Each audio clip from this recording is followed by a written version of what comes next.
বিচার ও সংস্কার ছাড়া নির্বাচন হলে ফিরবে পুরনো সমস্যা, সিএনএ টিভিকে দেওয়া সাক্ষাৎকারে বললেন প্রধান উপদেষ্টা। আগামী সপ্তাহে নির্বাচনের রোডম্যাপ ঘোষণা, জানালেন ইসি সচিব। থাকবে নির্বাচন নিয়ে প্রয়োজনীয় দিক নির্দেশনাও। আগামী সপ্তাহে আপনাদেরকে আমাদের নির্বাচনের রোডম্যাপটা দিতে পারবো।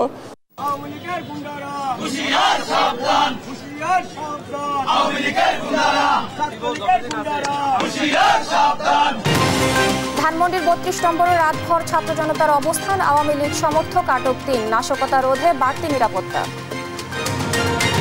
চাঁদার জন্য রাঙামাটি প্রযুক্তি বিশ্ববিদ্যালয়ে পাহাড়ি সন্ত্রাসীদের হানা, জিম্মি করা হয় ঠিকাদারদের, আতঙ্কে শিক্ষক শিক্ষার্থীরা। আমরা ক্যাম্পাসে কিন্তু ৫টার পরে থাকি না। এটা ঘটার পরে ব্যবস্থা নেওয়ার আগে আমাদের দাবি থাকবে এটা যেন প্রতিরোধ করা সম্ভব হয়, যেন কোনোভাবে এটা যেন পরবর্তীতে না ঘটে। সংযোগ সড়কের অভাবে কাজে আসছে না মাদারীপুরে কুমার নদের উপর নির্মিত সেতু, কৃষি পণ্য পরিবহন ও যাতায়াতে চরম দুর্ভোগ। খাগড়াছড়ি পৌরসভার বর্জ্য ফেলা হচ্ছে উন্মুক্ত জায়গায়, মিশছে পাহাড়ি ছড়ার পানিতে, দিন দিন বাড়ছে পরিবেশ দূষণ ও স্বাস্থ্য ঝুঁকি। এবং ট্রাম্পের শুল্ক নীতির মুখে সর্বোচ্চ বাণিজ্য ঘাটতি ভারতের, ২৭.৩৫ বিলিয়ন ডলার ঘাটতি, অর্থনীতি ব্যাপক চাপে পড়ার শঙ্কা। দেখছিলেন শিরোনাম সংবাদ সকালের সঙ্গে আছি আমি স্নিগ্ধা খান। এবার বিস্তারিত। বিচার ও সংস্কার ছাড়া নির্বাচন হলে ফিরবে পুরনো সমস্যা বলে জানিয়েছেন অন্তর্বর্তী সরকারের প্রধান উপদেষ্টা ডক্টর মোহাম্মদ ইউনূস।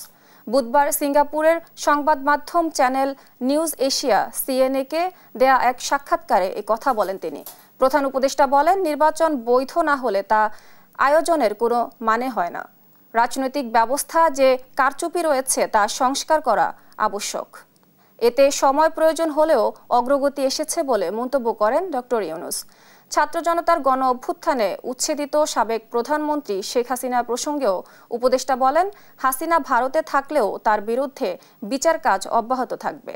এছাড়া পাকিস্তান, চীন সহ ভারতের সঙ্গে বাণিজ্যিক সম্পর্ক জোরদার নিয়েও কথা বলেন তিনি। সেই সঙ্গে যে কোনো দেশ চাইলে বাংলাদেশে বিনিয়োগ করতে পারবে বলেও মন্তব্য তার। There has been shared the same facility that we have through the Bay of Bengal. যারা নির্বাচন নিয়ে বিভিন্ন দাবি তুলছেন তারা মাঠের বক্তব্য দিচ্ছেন বলে মন্তব্য করছেন বিএনপির স্থায়ী কমিটির সদস্য সালাউদ্দিন আহমেদ। জানান, ফেব্রুয়ারিতেই হবে জাতীয় নির্বাচন। যারা নির্বাচনকে বয়কট করতে চায় তারা জাতীয় রাজনীতি থেকে মাইনাস হয়ে যাবেন বলেও মন্তব্য করেন তিনি। নির্বাচনের সুষ্ঠু পরিবেশ নিশ্চিতে অবৈধ অস্ত্র উদ্ধারে অভিযান পরিচালনার আহ্বানও জানান সালাউদ্দিন আহমেদ। আরও জানাচ্ছেন সাইফুল রিপন। দেখি না, যারা আগামী নির্বাচনকে বয়কট করার চেষ্টা করবে ডাইরেক্টলি অর ইনডাইরেক্টলি, তারা জাতীয় রাজনীতি থেকে মাইনাস হয়ে যাবে। সুষ্ঠু নির্বাচন অনুষ্ঠানে অন্তর্বর্তী সরকার রাজনৈতিক দলগুলোর সঙ্গে আলোচনা করতে পারে বলেও মন্তব্য করেন তিনি। যাদের সাথে আমাদের জোট করলে নির্বাচনটা শান্তিপূর্ণ এবং সুষ্ঠু এবং একটা ইনক্লুসিভ আমাদের মতো করে আমরা করতে পারবো। এই ইনক্লুসিভ সেটা নয়, আমরা গণতান্ত্রিক শক্তিসমূহের মধ্যে একটা ঐক্য বজায় রাখতে চাই, জাতীয় ঐক্য সৃষ্টি যেটা হয়েছে সেটাকে ধরে রাখতে চাই। সেই লক্ষ্যে যদি আমাদের জোটে আরও কোনো রাজনৈতিক দল অন্তর্ভুক্ত হয়, সেই চেষ্টা আলাপ আলোচনা আমাদের আছে, তবে সেটা এখনো পর্যন্ত আমরা চূড়ান্ত করিনি। পতিত ফ্যাসিস্টরা নির্বাচনকে কেন্দ্র করে যাতে বিশৃঙ্খলা সৃষ্টি করতে না পারে তা নিশ্চিতে কার্যকর যৌথ অভিযান দাবি করেন বিএনপির অন্যতম এই নীতি নির্ধারক। যাদের হাতে অবৈধ অস্ত্র আছে প্রচুর পরিমাণে, এটা আমরা দেখেছি, জাতি দেখেছে, এগুলো উদ্ধারের বিষয়ে একটা খুব কড়াকড়ি অভিযান চালানো প্রয়োজন। এই অবৈধ অস্ত্র যদি মাঠে থেকে যায় তাহলে নির্বাচনের সময় একটা বিশৃঙ্খল পরিস্থিতি সৃষ্টির পায় তারা পতিত ফ্যাসিস্ট শক্তি করতে পারে, এটা একদম উড়িয়ে দেওয়া যায় না।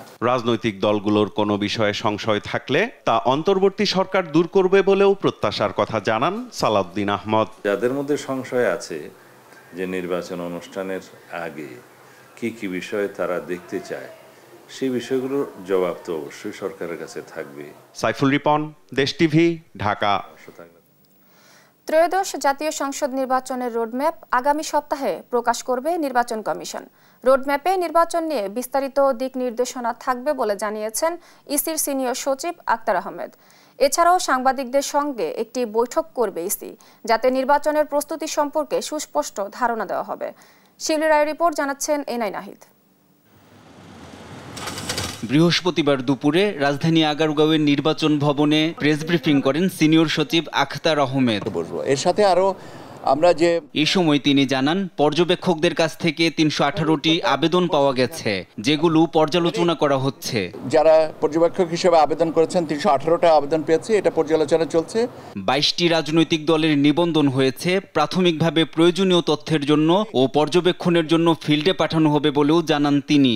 ২২টা যে রাজনৈতিক দলের নিবন্ধন যেটা হয়েছে, যে প্রাথমিকভাবে তাদেরটা ফিল্ডে পাঠাবো আমরা আমাদের তথ্যের জন্য। আখতার আহমেদ বলেন, আগামী সপ্তাহে নির্বাচনের রোডম্যাপ ঘোষণা করবে নির্বাচন কমিশন এবং সাংবাদিকদের সঙ্গে একটি বৈঠক করবে ইসি, যাতে নির্বাচনের প্রস্তুতি সম্পর্কে সুস্পষ্ট ধারণা দেওয়া হবে। এবং আমরা আশা করছি আগামী সপ্তাহে আপনাদেরকে আমাদের নির্বাচনের রোডম্যাপটা দিতে পারবো। এনআই নাহিদ, দেশ টিভি, ঢাকা। শেখ মুজিবুর রহমানের মৃত্যুবার্ষিকী ঘিরে ধানমন্ডির ৩২ নম্বরে রাতভর অবস্থান নেয় বিএনপি ও এর অঙ্গ সংগঠনের নেতাকর্মীরা। আচরণ সন্দেহজনক মনে হওয়ায় ও সামাজিক যোগাযোগ মাধ্যমে লাইভ করায় বেশ কয়েকজনকে আটক করে পুলিশে দেয় তারা। এদিকে নাশকতা ও অপ্রীতিকর ঘটনা এড়াতে সতর্ক অবস্থানে রয়েছে পুলিশ। আলিমুজ্জামান সাফওয়ানের রিপোর্ট, জানাচ্ছেন মাকদুরা মিতি। শেখ মুজিবুর রহমানের মৃত্যুবার্ষিকী উপলক্ষে কার্যক্রম নিষিদ্ধ থাকা আওয়ামী লীগের নেতাকর্মীরা যেন জমায়েত হতে না পারে, সেজন্য ধানমন্ডি ৩২ নম্বর ও আশেপাশের এলাকায় কড়া নিরাপত্তা ব্যবস্থা নিয়েছে আইন শৃঙ্খলা বাহিনী। বৃহস্পতিবার সন্ধ্যা থেকে ৩২ নম্বরে অবস্থান নেয় বিএনপি। বিক্ষোভ মিছিল করে দলটির বিভিন্ন ইউনিটের নেতাকর্মীরা। সঙ্গে ছিল উৎসুক জনতার অংশগ্রহণ। তারা জানান, কার্যক্রম নিষিদ্ধ হওয়া কেউ আসলে রুখে দেয়া হবে। হাসিনার ঠিকানায় বাংলায় হবে না, মুজিববাদ মুর্দাবাদ। বাংলাদেশ জাতীয়তাবাদী ছাত্র দল, বাংলাদেশ জাতীয়তাবাদী যুব দল, স্বেচ্ছাসেবক দল সহ বিএনপি সহ আমরা যারা আছি, আমরা সারা রাতের অতন্ত্র প্রহরী। এখানকার যে কোনো রকমের ষড়যন্ত্র রুখে দেওয়া হবে। এই ফ্যাসিস্ট হাসিনার কোনো দোসর যাতে আর মাথা চারা দিয়ে না উঠতে পারে। তার সব ঐক্যবদ্ধ আছে এই ভিদি। কোনো ফ্যাসিজমের কোনো দোসরদের আমরা ভয় পাই না ইনশাল্লাহ। কোনো সন্ত্রাস আমরা এগুলি কোনো তোয়াক্কা করি না। আমরা জনতা সব এক আছি ইনশাল্লাহ। আমরা সবাই ঐক্যবদ্ধভাবে এগুলি আমরা প্রোটেস্ট করব। রাত 12টার দিকে ৩২ নম্বরের সামনের রাস্তায় ককটেলের বিস্ফোরণ ঘটায় দুর্বৃত্তরা। সে সময় কয়েকজনকে আটক করে পুলিশ। এই বেশি লোকজন হওয়ার কারণে যেটা হচ্ছে, এর মধ্যে কিছু মাঝে মাঝে একটু গুজবের মতো ঘটনা ঘটতেছে। তা আমরা এরকম 2-3 জনকে আমাদের কাছে দিয়েও দিছে এখানকার কিছু লোকজন। তা আমরা ওইগুলো একটু যাচাই বাছাই করে, 3 জন মানে আমাদের কাছে আছে হেফাজতে, 3 জনের যাচাই বাছাই করে যেটা আইনগত ব্যবস্থা নেওয়া দরকার, যেটা হবে সেটা আমরা নেব। পরে ধানমন্ডি লেকের পাশে জুলাই গণ অভ্যুত্থান নিয়ে প্রামাণ্যচিত্র প্রদর্শনী ও সঙ্গীত আয়োজন করে ছাত্র জনতা। মাকদুরা মিতি, দেশ টিভি, ঢাকা। জাতীয় ঐক্যের প্রতীক গণতন্ত্র রক্ষায় আপসহীন নেত্রী বিএনপি চেয়ারপারসন ও সাবেক প্রধানমন্ত্রী খালেদা জিয়ার 81তম জন্মদিন আজ।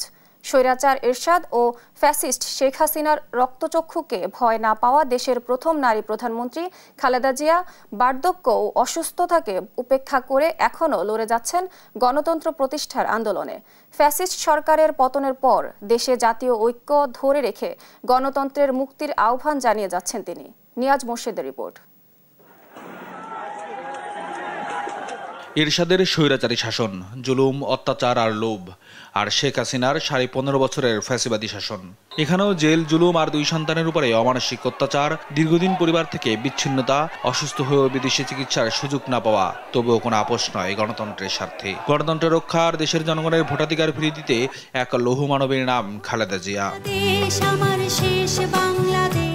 4 দেয়ালের গণ্ডি পেরিয়ে সরাসরি বিএনপির নেতৃত্বে আসা ও বেশ কয়েকবার গণতান্ত্রিক উপায়ে সরকার গঠন করা আপসহীন এই দেশনেত্রীর জন্ম 1945 সালের 15ই আগস্ট দিনাজপুরে এক সম্ভ্রান্ত মুসলিম পরিবারে।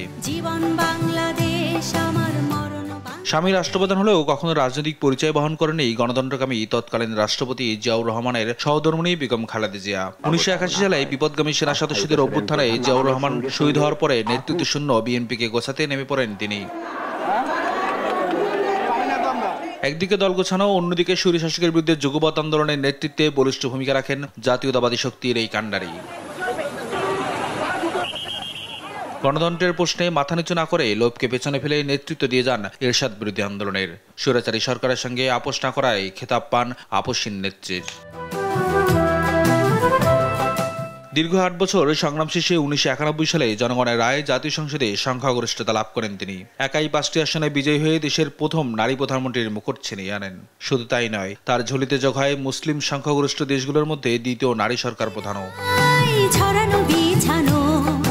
সপ্তম জাতীয় সংসদ নির্বাচনে খালেদা জিয়ার নেতৃত্বে সর্ববৃহৎ বিরোধী দল হিসেবে সংসদে বসে বিএনপি। ২০০১ সালের ১ অক্টোবর নির্বাচনে ৪ দলীয় জোট জয়লাভ করে সরকার গঠন করে খালেদা জিয়ার নেতৃত্বে। দক্ষিণ এশীয় আঞ্চলিক সহযোগিতা সংস্থা সার্কের দুবার চেয়ারপারসনের দায়িত্ব পালন করা এই নেত্রী মেয়েদের দ্বাদশ শ্রেণী পর্যন্ত বেতন মওকুফ ও মুক্তিযোদ্ধাদের অধিকার নিশ্চিতে মন্ত্রণালয় গঠন সহ দেশের মানুষের স্বার্থে অবিরাম কাজ করে গেছেন। রাজনৈতিক পট পরিবর্তনের কারণে আসে 111, বিচ্ছিন্ন হয় নিজের 2 সন্তান থেকে। তৎকালীন সরকারের নানা চাপ আর হুমকির মুখেও কারাবন্দী থেকে গণতন্ত্রের পক্ষে নিজের ইস্পাত দৃঢ় অবস্থান ধরে রাখেন খালেদা জিয়া। ছাড়েননি নিজের মাতৃভূমিও। ২০০৮-এর নির্বাচনে আওয়ামী লীগ সরকার ক্ষমতায় এলে শুরু হয় বিএনপির উপর নতুন করে জুলুম নির্যাতন। খালেদা জিয়াকে কারাবরণ করতে হয় মিথ্যা মামলায়। ছোট ছেলে আরাফাত রহমান কোকর মৃত্যু হয় বিদেশের মাটিতে। দীর্ঘদিন বড় ছেলেকেও কাছে পাননি। চিকিৎসার জন্য বিদেশেও যেতে দেয়নি ফ্যাসিস্ট সরকার। তবু আপোষ না করে গণতন্ত্রের জন্য লড়াই চালিয়ে গেছেন। জুলাই অভ্যুত্থানে পতন হয় ফ্যাসিস্ট সরকারের। মুক্ত হয় বিদেশে চিকিৎসার সুযোগ পান খালেদা জিয়া। শারীরিকভাবেই পুরোপুরি সুস্থ না হলেও দেশের মাটিতে আবারও ফিরে আসেন গণতন্ত্রকামী মানুষের অভিভাবক হয়ে। আহ্বান জানান জাতীয় ঐক্যের। গণতন্ত্রের মাথা হিসেবে সমাদৃত খালেদা জিয়ার ৮১তম জন্মদিন আজ। দিনটি উপলক্ষে সারা দেশে দোয়া ও মিলাদের কর্মসূচি নিয়েছে বিএনপি। নিয়াজ মুর্শেদ, দেশ টিভি, ঢাকা। জয় বাংলা ব্রিগেড এর জুম মিটিংয়ে অংশ নিয়ে অন্তর্বর্তীকালীন সরকারকে উৎখাত ও রাষ্ট্রবিরোধী কর্মকাণ্ডে অংশ নেয়ার অভিযোগ করা মামলায় সাবেক প্রধানমন্ত্রী শেখ হাসিনা সহ ২৮৬ জনের বিরুদ্ধে চার্জশিট দিয়েছে সিআইডি, যার প্রেক্ষিতে রাষ্ট্রদ্রোহের অভিযোগে হাসিনা সহ ২৮৬ জনের বিরুদ্ধে গ্রেপ্তারি পরোয়ানা জারি করেছেন আদালত। বৃহস্পতিবার ঢাকার মেট্রোপলিটন ম্যাজিস্ট্রেট আদালতে সিআইডির তদন্ত কর্মকর্তা চার্জশিট দাখিল করলে রাষ্ট্রবিরোধী কাজে লিপ্ত থাকার অপরাধ আমলে নিয়ে সব আসামির বিরুদ্ধে গ্রেপ্তারি পরোয়ানা জারি করেন আদালত। এ সংক্রান্ত প্রতিবেদন দাখিলের জন্য আগামী ১১ সেপ্টেম্বর দিন ধার্য করা হয়। এর আগে ২০২৫ সালের ২৭ মার্চ শেখ হাসিনা সহ ৭৩ জনের বিরুদ্ধে রাষ্ট্রদ্রোহের অভিযোগে এই আদালতে মামলাটি দায়ের করেন সিআইডি সহকারী পুলিশ সুপার মোহাম্মদ এনামুল হক।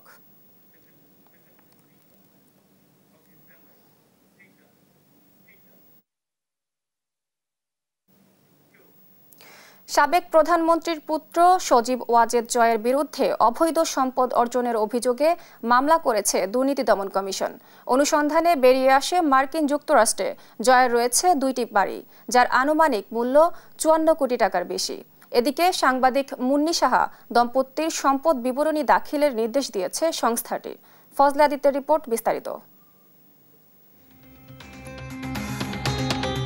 ক্ষমতাচ্যুত সাবেক প্রধানমন্ত্রী শেখ হাসিনার পুত্র সজীব ওয়াজেদ জয় শেখ পরিবারের অন্যতম এই সদস্যের বিরুদ্ধে দুদকের বেশ কয়েকটি অনুসন্ধান সহ পূর্বাচল প্লট জালিয়াতি মামলায় আনুষ্ঠানিক বিচার কাজ চলমান রয়েছে। আজকে কি আপনারা বাংলাদেশে নিরাপদ আছে? বৃহস্পতিবার দুদক মহাপরিচালক জানান, হাসিনা পুত্রের বিরুদ্ধে এবার ক্ষমতার অপব্যবহার করে ৬০ কোটি টাকার জ্ঞাত আয় বহির্ভূত সম্পদ অর্জন ও ৫৭ কোটি ৫০ লাখ টাকার সন্দেহজনক লেনদেনে মামলা করেছে সংস্থাটি।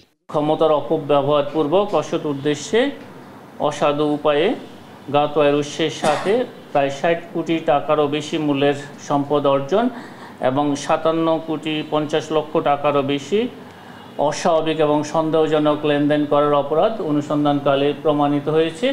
এছাড়া সজীব ওয়াজেদ জয়ের যুক্তরাষ্ট্রে 2টি বাড়ির সন্ধান পাওয়া গেছে, যার আনুমানিক বাজার মূল্য প্রায় ৫৪ কোটি টাকা। মার্কিন যুক্তরাষ্ট্রে 2টি বাড়ির তথ্য পাওয়া গেছে অনুসন্ধানকালে। সেই 2টি বাড়ির মূল্য হচ্ছে ৫৪ কোটি ৪ লক্ষ ৩২,২৫৮ টাকা। এদিন সাংবাদিক মুন্নি সাহা ও তার স্বামী কবির হোসেনের ২২ কোটি টাকার অবৈধ সম্পদ মেলায় সম্পদ বিবরণী দাখিলের নির্দেশ দিয়েছে দুদক। সম্পদ বিবরণী আদেশ জারির সিদ্ধান্ত গৃহীত হয়েছে। ফজলে আদিত্য, দেশ টিভি, ঢাকা। মানবতা অপরাধের দায়ে ওবায়দুল কাদের সহ বেশ কয়েকজনের বিরুদ্ধে মামলা তদন্ত শেষ পর্যায়ে আছে বলে জানিয়েছেন আন্তর্জাতিক অপরাধ ট্রাইব্যুনালের প্রসিকিউটর গাজী MH তামিম। তিনি বলেন, শিগগিরই এই তদন্ত প্রতিবেদন জমা দেওয়া হবে। এর আগে গত 20 জুলাই মানবতা বিরোধী অপরাধের পৃথক 7 মামলায় সাবেক প্রধানমন্ত্রী শেখ হাসিনার মন্ত্রিপরিষদের সদস্য সাবেক মন্ত্রী আনিসুল হক, দীপুমণি, সাবেক প্রধানমন্ত্রীর বেসরকারি শিল্প ও বিনিয়োগ উপদেষ্টা সালমান এফ রহমান, সাবেক প্রতিমন্ত্রী জুনাইদ আহমেদ পলক সহ 45 জনের বিরুদ্ধে 3 মাসের মধ্যে তদন্ত শেষ করতে নির্দেশ দিয়েছেন ট্রাইব্যুনাল। এই মামলায় 45 আসামির মধ্যে 17 জন গ্রেপ্তার আছেন। এদিন চানখারপুল মামলায় কলেজ কর্মকর্তা একজন সাক্ষী হুমকি পাওয়ার অভিযোগের ভিত্তিতে তার সুরক্ষা নিশ্চিতে কলেজ কর্তৃপক্ষ ও প্রশাসনকে আদেশ দিয়েছেন আন্তর্জাতিক অপরাধ ট্রাইব্যুনাল 1।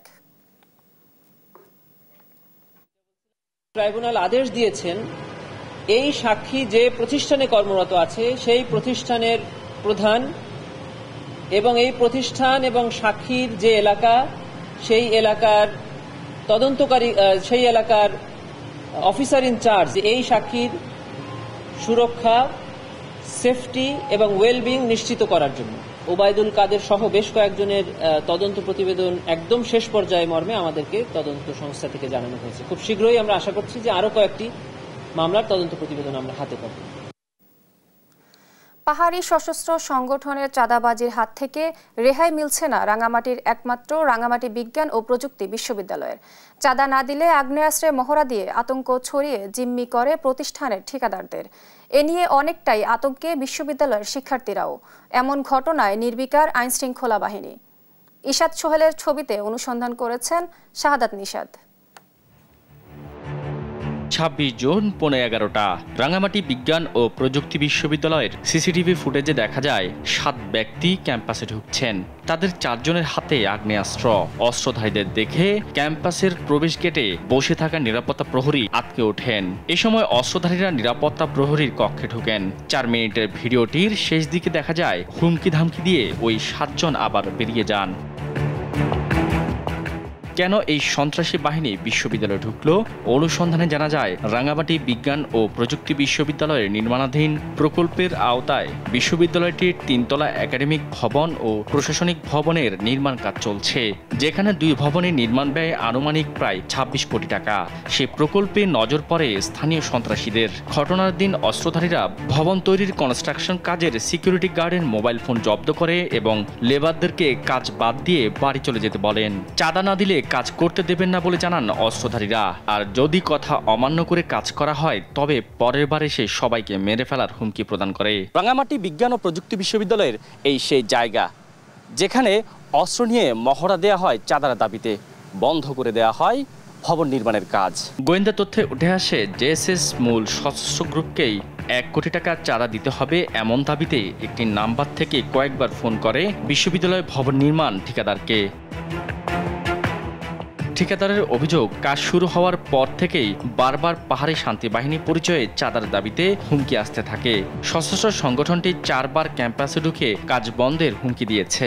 ওরা প্রায় 1 কোটির মতো চেয়েছিল, তো ওই টাকা তো দেওয়া সম্ভব না, ওই টাকা দিয়ে তো আর কাজ করা সম্ভব না। পরিচয় দেয় না, ওরা পাহাড়ি গ্রুপ শান্তি বাহিনী যা এটা বলে। এতে বিক্ষুব্ধ বিশ্ববিদ্যালয়টির শিক্ষার্থীরা জানান এর আগেও দুর্বৃত্তরা অস্ত্র নিয়ে মহড়া দিয়েছে চাঁদার দাবিতে। পাহাড়ের অবস্থান সারা দেশের মানুষই একটা ওপেন সিক্রেট যে এখানে চাঁদাবাজির বিষয়টা, সেই চাঁদাবাজিকে কেন্দ্র করে সেখানে একটা মহড়া ছিল এবং আমরা সেখানে কিন্তু আমরা ক্যাম্পাসে কিন্তু 5টার পরে থাকি না। এটা ঘটার পরে ব্যবস্থা নেওয়ার আগে আমাদের দাবি থাকবে এটা যেন প্রতিরোধ করা সম্ভব হয়, যেন কোনোভাবে এটা যেন পরবর্তীতে না ঘটে। এই ঘটনার পর থেকে বিশ্ববিদ্যালয়টির ক্যাম্পাসে বিকেল 5টার পর ঢুকতেও ভয় পান শিক্ষার্থীরা। আমাদের জোরালো নিরাপত্তার জন্য সেনাবাহিনী এবং সেনা ক্যাম্প আমাদের খুবই জরুরি। তাদের নিচেদেরকে কখনো চায় না যে তারা তাদের উপরে উঠুক, শাসক শ্রেণীর উপরে উঠুক।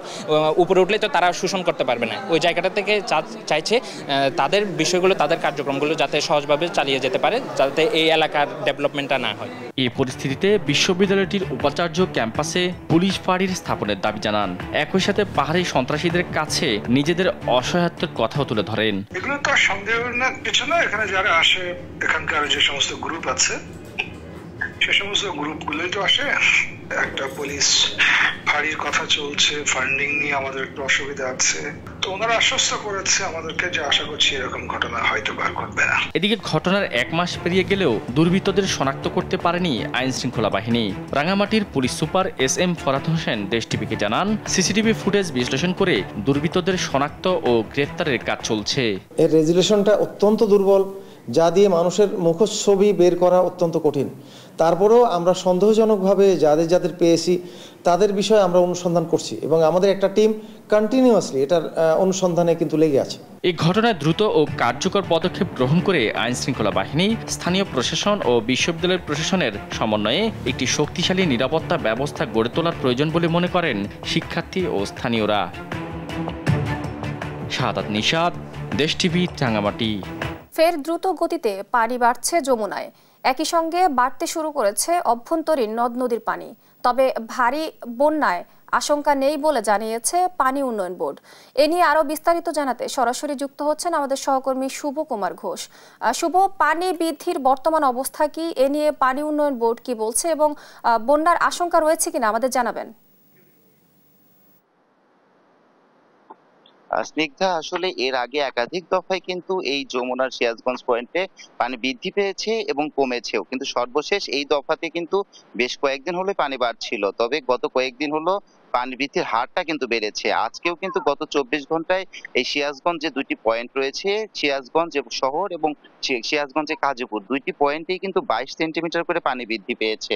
তবে 22 সেন্টিমিটার করে পানি বৃদ্ধি পেলেও বিপদসীমার কিন্তু এই সিরাজগঞ্জ পয়েন্টে রয়েছে 66 সেন্টিমিটার নিচে এবং কাজীপুর পয়েন্টে রয়েছে কিন্তু এখনো 99 সেন্টিমিটার নিচে, যার ফলে এখন পর্যন্ত কিন্তু আসলে ভারী বন্যার সম্ভাবনা নেই বলে জানিয়েছে সিরাজগঞ্জ পানি উন্নয়ন বোর্ড। তারা কিন্তু বলছেন যে এই দফাতে পানি বৃদ্ধির হার বেড়েছে এবং এই হারে আরো 1 থেকে 2 দিন কিন্তু পানি বৃদ্ধি পাবে।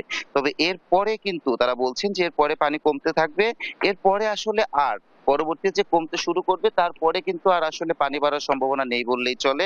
যার ফলে তারা বলছেন যে নদী পাড়ের যে মানুষ, আসলে সিরাজগঞ্জ যেহেতু যমুনা অধ্যুষিত এলাকা এবং নদী পাড়ে মানুষ কিন্তু স্বাভাবিকভাবে একটু পানি বৃদ্ধি পাওয়া শুরু করলে তারা একটু আতঙ্কিত হয়ে পড়েন। তবে পানি উন্নয়ন বোর্ড বলছে আতঙ্কিত হওয়ার কারণ নেই, কারণ এখনো ভারী বন্যার সম্ভাবনা নেই। পাশাপাশি এই মুহূর্তে তারা বলছেন যে তেমন কোনো ভাঙনও নেই।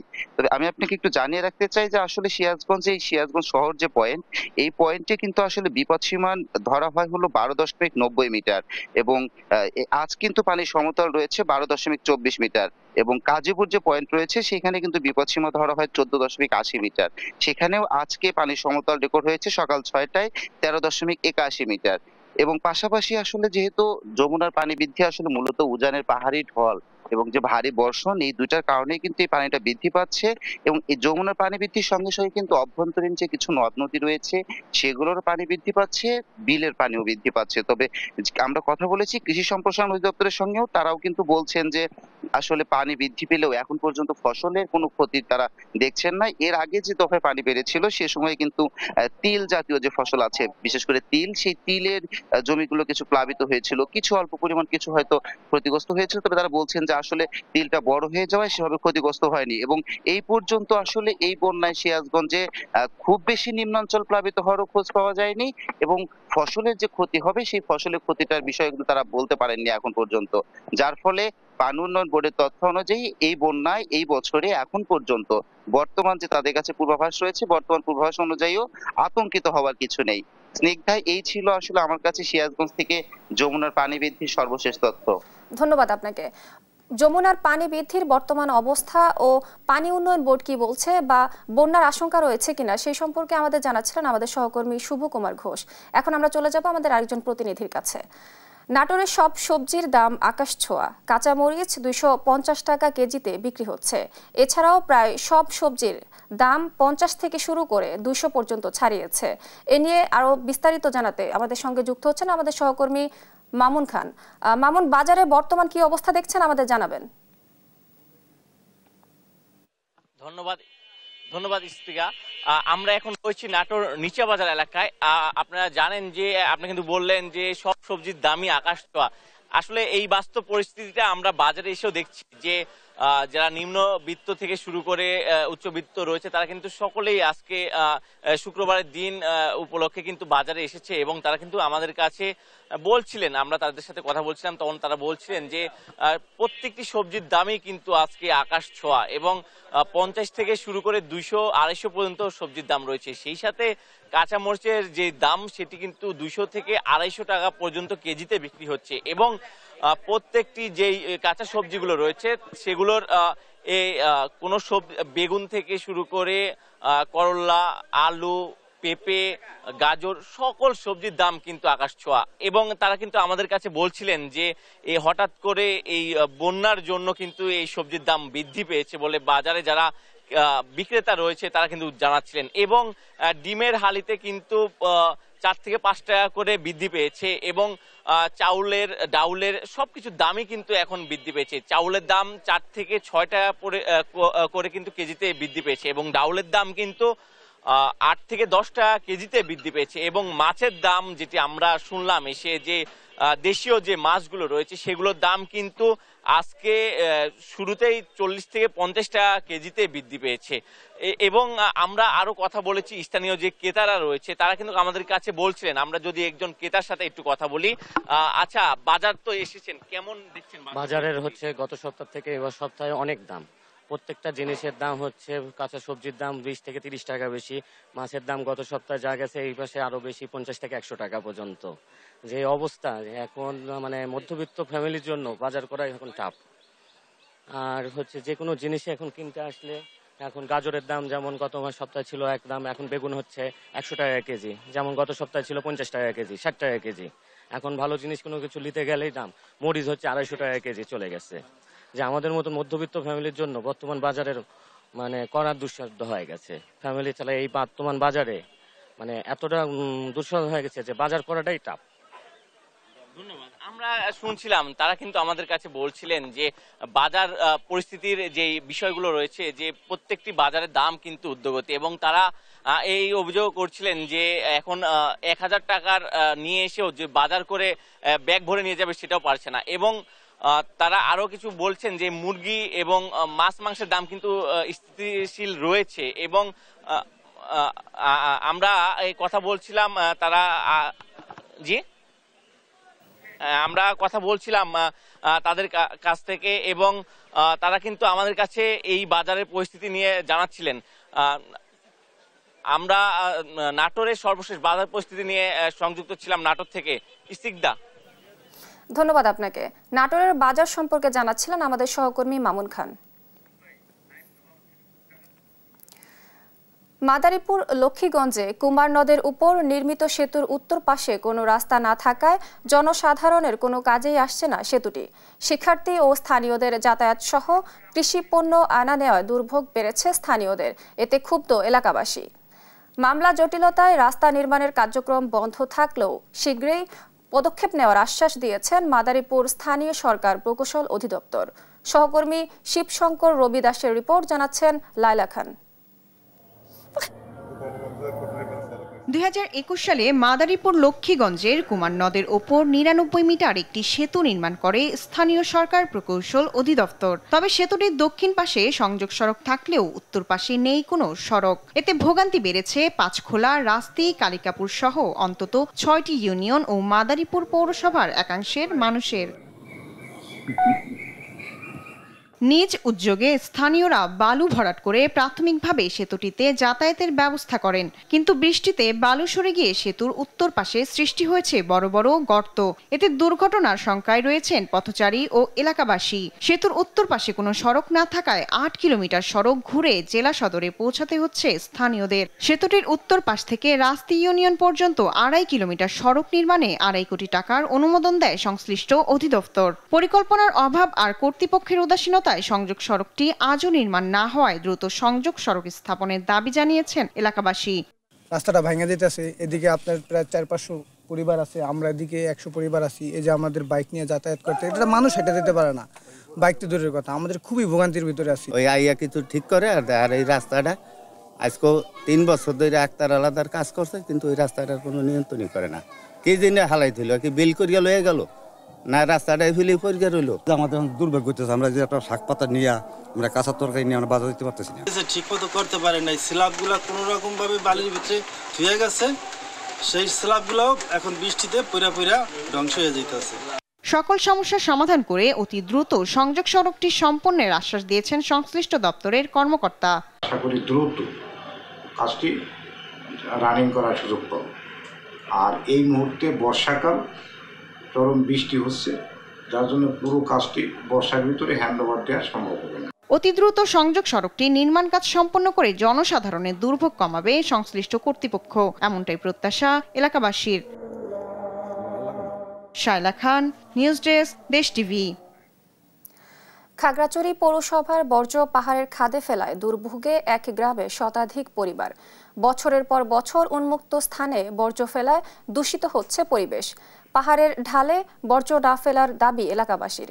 জনবহুল এলাকায় ডাম্পিং স্টেশন থাকলেও জনরোষে স্টেশনটি চালু করা সম্ভব হয়নি বলে জানান কর্তৃপক্ষ। সহকর্মী অপু দত্তের পাঠানো তথ্য ছবিতে ফারজানা আফরোজ টুম্পার রিপোর্ট। খাগড়াছড়ি শহরের অদূরে খাগড়াছড়ি চট্টগ্রাম মহাসড়কের পাশে পাহাড়ের খাদে ফেলা হয় পৌর শহরের বর্জ্য। উন্মুক্ত স্থানে বর্জ্য ফেলায় দূষিত হচ্ছে পরিবেশ। বর্ষা মৌসুমে পানির সঙ্গে মিশে এসব বর্জ্য ছড়িয়ে পড়ে পুরো গ্রামে। এতে ভোগান্তিতে পড়েন স্থানীয়রা। পাহাড়ি এলাকায় ব্যবহারের পানি না থাকায় ছড়ার পানি ব্যবহার করছেন বসবাসকারীরা। ছড়ার পানিতে বর্জ্য মেশায় কলেরা, ডায়রিয়া সহ বিভিন্ন রোগে ভুগছেন এলাকাবাসী। আমাদের এখানে টিউবওয়েল নাই, ছড়ার পানি কুয়া খুঁড়ে খেতে হয়, অপরিষ্কার হয়, গোসল করতে একটু অসুবিধা হয়, গোসল করতে নানা রকম রোগ জীবাণু হয়। আমাদের তো কুয়ো বানিয়ে কুয়োর জল খেতে হয়। এখন কষ্ট করে ওই অনেক দূর থেকে আমাদের টিউবওয়েলের পানি নিয়ে আসতে হয়, এজন্য অনেক সমস্যা হয় ময়লার কারণে।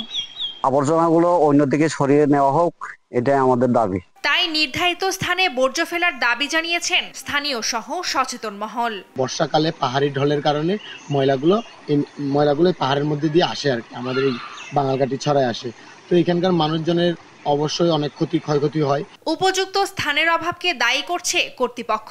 অপরদিকে ডাম্পিং স্টেশন থাকলেও তা জনবসতি এলাকা হওয়ায় ব্যবহারের অনুপযোগী বলে জানান এই কর্মকর্তা। খুবই দুঃখজনক যে সেটি একটি জনবহুল এলাকায় তৈরি করা হয়েছে। এলাকাবাসীর প্রতিরোধের মুখে আমরা সেই ডাম্পিং স্টেশনটি কার্যকর করতে পারছি না। কি করলে সেই ময়লাটা গড়িয়ে ছড়া পর্যন্ত যাবে না এবং কিভাবে এই গ্রামটিকে আমরা রক্ষা করতে পারি, এটি নিয়ে আমরা আমাদের ইঞ্জিনিয়ারিং সেকশনকে বলেছি যে তারা যেন খুব দ্রুত একটি ওয়ে আউট করে দেন। প্রাকৃতিক দূষণ রোধ ও গ্রামবাসীর স্বাস্থ্য সুরক্ষায় বর্জ্য ব্যবস্থাপনায় দ্রুত কার্যকর ব্যবস্থা দেখতে চান খাগড়াছড়িবাসী। ফারজানা আফরোজ টুম্পা, নিউজ ডেস্ক, দেশ টিভি।